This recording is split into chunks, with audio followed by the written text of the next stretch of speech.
రానున్న వేసవి కాలాన్ని దృష్టిలో పెట్టుకుని నగర ప్రజలు త్రాగునీటిని వృధా చేయకుండా సద్వినియోగం చేసుకోవాలని కాకినాడ నగరపాలక సంస్థ కమిషనర్ ఎన్వివి సత్యనారాయణ పిలుపునిచ్చారు. త్రాగునీటిని నిర్లక్ష్యంగా వృధా చేస్తే కఠిన చర్యలు తప్పమని ఆయన స్పష్టం చేశారు. సోమవారం ఉదయం నగరంలోని 6-7 డివిజన్లలో కమిషనర్ విస్తృతంగా పర్యటించారు. ఈ సందర్భంగా స్థానిక ప్రజలు కూటమి నాయకులను కలుసుకుని డివిజన్లలోని పలు సమస్యలను అడిగి తెలుసుకున్నారు. డివిజన్లో స్పీడ్ బ్రేకర్ ఏర్పాటు, ప్రధాన డ్రైనేజీ ఎత్తు పెంపు, వీధి కుక్కల బెడద, ప్రధాన చర్చ్ ప్రక్కనే ఉన్న చెత్త సమస్యలను స్థానికులు కమిషనర్ దృష్టికి తీసుకుని వచ్చారు. పర్యటన సందర్భంగా ఒక మహిళ త్రాగునీటి కుళాయికి ట్యూబ్ను కట్టి ఇంటి ముందు ఉన్న రోడ్లను శుభ్రం చేస్తుండడాన్ని గమనించిన కమిషనర్ తీవ్ర ఆగ్రహం వ్యక్తం చేశారు.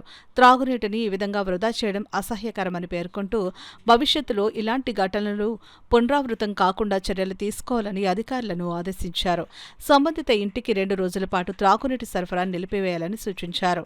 అదేవిధంగా కాకినాడ స్మార్ట్ సిటీ పరిధిలో వీధి కుక్కల నియంత్రణకు ప్రత్యేక చర్యలు చేపట్టామని కమిషనర్ తెలిపారు.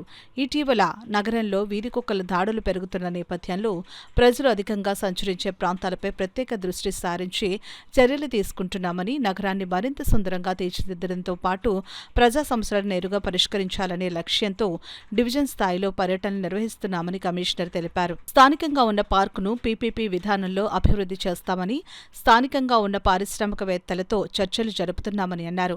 ఈ పర్యటనలో health officer doctor Prithvi Charan, sanitation inspector Sudarshan, water works DE Lakshminarayana, town planning supervisor Rammohan, EE Phanindra, కూటమి నాయకులు అంబటి చిన్న, దౌడ్ల చిట్టిబాబు, బొబ్బరాడ ప్రసాద్, కుంచే మధుసూదన్ రావు, కన్నీటి వరప్రసాద్, దొండపాటి లావరాజు, పచ్చిపాల శ్రీను, సంతోష్ తదితరులు పాల్గొన్నారు. లో లెవెల్లో ఉన్న ప్రాంతం వారేమో మంచినీళ్ళు లేక ఇబ్బంది పడే స్థితి కల్పిస్తున్నారు. అట్లాంటి పరిస్థితి మాత్రం ఎవరిని కూడా యాక్సెప్ట్ చేయము.